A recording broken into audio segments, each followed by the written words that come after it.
Hello guys, आज की story बहुत ज़्यादा इमोशनल है। एक बार आप इस स्टोरी को पूरा सुने। स्टोरी बहुत ज़्यादा इमोशनल है और ऐसी ही अच्छी अच्छी स्टोरी सुनने के लिए हमारे चैनल स्टोरी किंगडम को सब्सक्राइब, लाइक, शेयर कीजिए और कमेंट करके बताना कि स्टोरी कैसी लगी। तो स्टार्ट करते हैं। खुशियों की उम्र। आर्विक्षा नाम की उस छोटी सी पहाड़ी बस्ती में सुबह बहुत धीमे उतरती थी। सूरज जैसे हर दिन किसी से इजाज़त लेकर निकलता हो। उसी बस्ती में रहता था अयार। नाम भी वैसा ही अनोखा जैसा उसका होना। अयार ज्यादा बोलता नहीं था, पर जब हंसता तो सामने वाले का दिन हल्का हो जाता। उसके पास दुनिया की सबसे महंगी चीज थी, वक्त, और वो वक्त वो बांट देता था। उसी बस्ती में एक दिन आई मेहिका। शहर की नहीं थी, पर उसकी आंखों में शहरों जितनी रोशनी थी। वो किताबों से बातें करती थी और लोगों से कम। मेहिका को पहाड़ इसलिए पसंद थे क्योंकि यहाँ आवाजें लौट कर नहीं आती थीं, यहाँ चुप्पी भी सुनती थी। पहली मुलाकात किसी फिल्म जैसी नहीं थी, न बारिश न टकराना, बस एक बस स्टॉप और देर से आती बस। अयार ने उसे पानी ऑफर किया। मेहिका ने मुस्कुरा कर लिया। उस मुस्कान में कोई वादा नहीं था, बस आराम था, और आराम अक्सर प्यार की पहली सीढ़ी होता है। दिन बीतने लगे। अयार उसे रास्ते दिखाता, छोटे रास्ते जिन पर नक्शे नहीं बनते। मेहिका उसे किताबों के पन्ने दिखाती, ऐसे पन्ने जिन पर जिंदगी लिखी होती है। दोनों हंसते, बहस करते, चुप रहते। सब कुछ सामान्य था और शायद इसी वजह से खूबसूरत। अयार के घर में एक पुराना रेडियो था। शाम को वही चलता।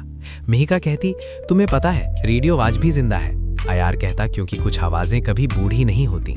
और दोनों चाय पीते हुए खिड़की से धुंध उतरते देखते। उनका प्यार बहुत तेज नहीं था, नहीं बड़ा। वो ऐसा था जैसे रोज का खाना, जरूरी, सादा, सुकून भरा। मेहिका को अयार का इंतजार करना अच्छा लगता था, अयार को मेहिका के सवाल। दोनों के बीच कभी बड़े वादे नहीं हुए। उन्होंने भविष्य को भारी नहीं किया।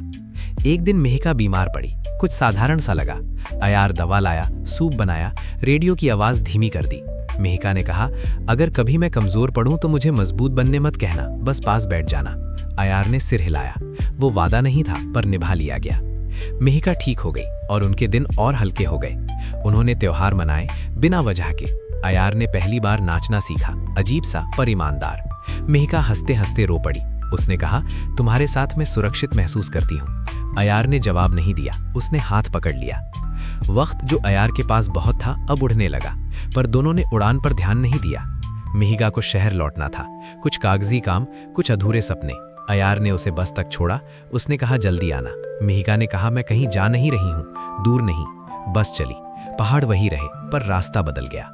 शहर में मेहिका को फिर से बीमारियां घेरने लगी। इस बार नाम था लंबा और डरावना। डॉक्टरों ने आंखें नहीं मिलाई। मेहिका ने अयार को सब नहीं बताया। उसने सिर्फ इतना कहा, थोड़ा वक्त चाहिए। अयार ने फिर सिर हिलाया। अयार रोज पत्र लिखता, छोटे छोटे। उनमें पहाड़ों की खबरें होती, रेडियो की नई आवाजें, कभी कभी सिर्फ एक पत्ती चिपकी होती। मेहिका जवाब देती, कम शब्दों में, ज्यादा धड़कन के साथ। फिर एक दिन मेहिका लौटी, बहुत हल्की हो गई थी, जैसे हवा उसे उठाकर लाई हो। अयार ने कुछ नहीं पूछा, उसने उसे वही रास्ते दिखाए। मेहिका हर चीज को जैसे आखिरी बार देख रही थी, पर किसी को बताया नहीं। रातों में वो देर तक जागती। अयार पूछता, नींद नहीं? मेहिका मुस्कुराती, सपने बहुत हैं। अयार को डर नहीं लगा। प्यार कभी कभी डर को भी घर भेज देता है। उन्होंने एक छोटी सी यात्रा की, झील तक। मेहिका ने कहा, अगर कभी मैं ना रहूं तो मुझे यहाँ याद करना। अयार हंसा, ऐसी बातें मत करो। मेहिका ने चुपचाप पत्थर पानी में फेंका, लहरें बनी, फिर खत्म। अंतिम सप्ताह बहुत सुंदर था, सब कुछ सही। धूप ठीक, चाय मीठी, रेडियो साफ। मेहिका हंसी। अयार ने खाना जलाया। दोनों ने जला हुआ खाना भी खा लिया। खुशी पूरी थी, इतनी पूरी कि डर पैदा करे। उस रात मेहिका ने अयार का हाथ अपने दिल पर रखा। बहुत धीमा धड़क रहा था। उसने कहा, अगर मैं सुबह ना उठूं तो। अयार ने उसके शब्दों पर उंगली रख दी, सो जाओ। सुबह धूप आई, मेहिका नहीं उठी। घर में कोई चीख नहीं हुई, कोई टूटन नहीं, बस रेडियो बंद था। अयार देर तक बैठा रहा। फिर उसने खिड़की खोली। पहाड़ वैसे ही थे, आवाजें लौटकर नहीं आई। अयार ने मेहिका के पत्र पढ़े। उनमें कहीं बीमारी का नाम नहीं था, बस जीने की आदत थी।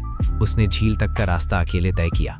पानी में पत्थर फेंका, लहरें बनी, फिर खत्म। समय फिर लौट आया, पर अब अयार के पास नहीं था। वो लोगों को रास्ते दिखाता रहा, रेडियो ठीक करता रहा, कभी कभी हंसता।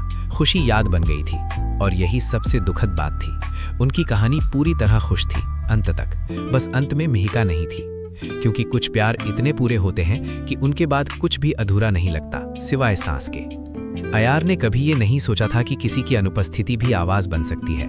मेहिका के जाने के बाद घर में सब कुछ वैसा ही था। कप, कुर्सी, खिड़की, रेडियो पर हर चीज जैसे बोल रही थी, और जो बोल रही थी वो वही नहीं कह रही थी जो पहले कहा करती थी। सुबह वो जल्दी उठने लगा, इसलिए नहीं कि काम ज्यादा था, बल्कि इसलिए कि बिस्तर पर रुकना मुश्किल हो गया था। मिहिका की तरफ वाला हिस्सा ठंडा रहता। अयार हाथ रख कर देखता, जैसे शायद देर से सही पर कोई गर्माहट लौट आए। वो लोगों से मिलने लगा, ज्यादा नहीं, बस उतना जितना जरूरी हो। बस्ती के बच्चे अब भी उसे घेर लेते। कहानी सुनाओ, वे कहते। अयार कहानी सुनाता, लेकिन अधूरी, कभी अंत नहीं बताता। बच्चे पूछते फिर क्या हुआ, अयार मुस्कुरा देता, फिर सब ठीक हो गया। रातें सबसे कठिन थी। रेडियो अब भी चलता था, लेकिन अयार उसकी तरफ पीट कर लेट जाता। मिहिका कहा करती थी कि आवाजें अगर सामने से आएं तो दिल तक पहुंचती हैं। अयार अब दिल तक कुछ नहीं आने देना चाहता था। एक शाम उसे मिहिका की डायरी मिली। बहुत पतली थी, ज्यादा लिखा नहीं था, तारीखें थीं, छोटे वाक्य थे। आज पहाड़ अच्छे लग रहे हैं, आज अयार ने चाय में नमक डाल दिया, आज डर कम लगा। आखिरी पन्ने पर सिर्फ एक लाइन थी, अगर ये पढ़ रहे हो तो समझ लेना कि मैं डर कर नहीं गई। अयार ने डायरी बंद कर दी। उस दिन पहली बार वो रोया। आवाज नहीं निकली, आंसू भी नहीं बहे, बस शरीर ने मान लिया कि कुछ टूट चुका है। दिन बीतते गए, लोग कहते वक्त सब ठीक कर देता है। अयार सिर हिला देता। वो जानता था वक्त कुछ ठीक नहीं करता, बस आदत डाल देता है। एक दिन बस्ती में एक औरत आई, शहर से। उसने अयार से मिहिका के बारे में पूछा। वो डॉक्टर थी। उसने धीमी आवाज में कहा, उसे पता था। अयार ने कुछ नहीं पूछा। वो सुनना नहीं चाहता था कि मिहिका ने क्या क्या जानकर भी क्या क्या चुना। डॉक्टर ने जाते जाते कहा, वो बहुत बहादुर थी। अयार ने पहली बार कड़वाहट महसूस की। बहादुरी की जरूरत ही क्यों पड़ी। उस रात अयार झील थक गया, वही झील। उसने पानी में हाथ डाला, ठंड ने उंगलियां सुन्न कर दी। उसे मिहिका की हंसी याद आई, जब ठंड में वो कांपती थी फिर भी रुकती थी। अगर कभी मैं ना रहूं तो। वाक्य अब पूरा हो चुका था।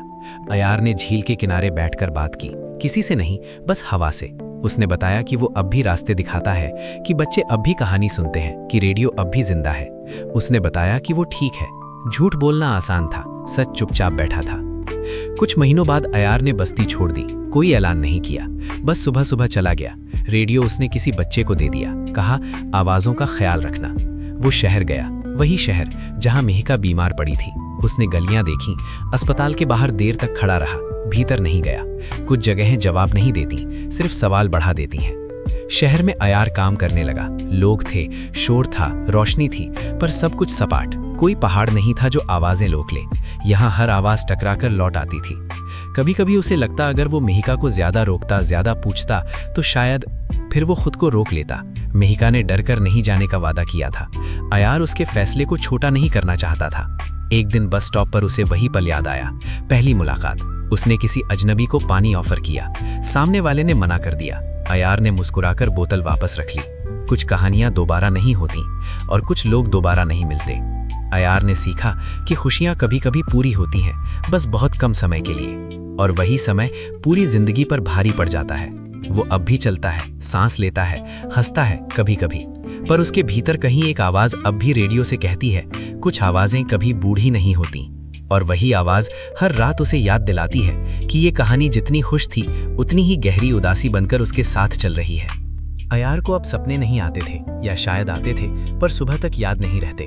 शहर में जिंदगी चल रही थी, तेज, बेरहम, बिना रुके। वो भी चल रहा था। लोगों को लगता वो ठीक है, और ठीक दिखना सबसे आसान झूठ होता है। एक दिन उसे मिहिका का आखिरी पत्र मिला। देर से पहुंचा था, पता बदल गया था, इसलिए लौटता भटकता उसके पास आया। लिफाफा हल्का था, जैसे भीतर शब्द नहीं, सांसें बंद हों। उसने पत्र तुरंत नहीं खोला, 3 दिन तक जेब में रखा। उसे डर था, कुछ चीजें पढ़ लेने के बाद इंसान वही नहीं रहता। तीसरे दिन बारिश हुई।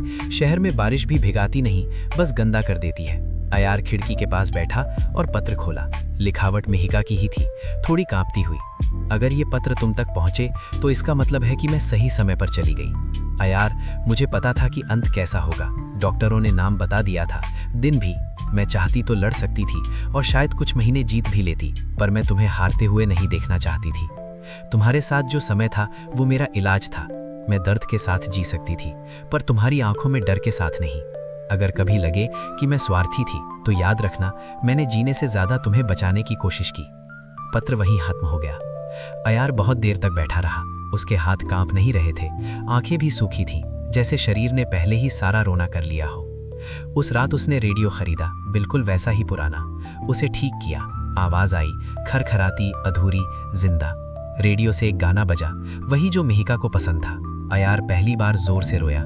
कमरे में कोई नहीं था, फिर भी उसने माफी मांगी। मुझे माफ करना कि मैं तुम्हें रोक नहीं पाया। फिर रुक कर बोला, या शायद माफ करना कि मैंने कोशिश ही नहीं की। कुछ हफ्तों बाद अयार पहाड़ों में लौटा। वही बस्ती, वही रास्ते, सब कुछ वैसा ही था, बस वो नहीं था जो पहले था। झील आज भी शांत थी। अयार उसके किनारे बैठा, रेडियो साथ लाया था। उसने रेडियो चालू किया, आवाज पानी में घुल गई। उसने मिहिका से बातें की, बहुत सारी, पहली बार बिना डर के। उसने बताया कि वो अब थक गया है, कि खुश रहने की एक्टिंग अब भारी लगती है, कि कुछ प्यार इतने पूरे होते हैं कि उनके बाद जिंदा रहना भी जिम्मेदारी लगती है। शाम ढलने लगी। अयार झील के पानी में उतरा। ठंड ने पैर जकड़ लिए। उसे डर नहीं लगा। उसे याद आया, मिहिका ने कहा था, अगर कभी मैं ना रहूं तो मुझे यहाँ याद करना। उसने आखिरी बार रेडियो की आवाज सुनी। फिर रेडियो बंद हो गया। सुबह कुछ मछुआरों ने झील के किनारे रेडियो पाया। अय्यार नहीं मिला। लोग कहते हैं वो फिसल गया होगा, कुछ कहते हैं थक गया होगा, पर सच ये है, अय्यार हारने नहीं गया था। वो उस खुशी के पास लौटा था जो बहुत कम समय के लिए मिली थी, पर पूरी जिंदगी से भारी थी। उनकी कहानी कभी दुखी नहीं थी, वो पूरी तरह खुश थी।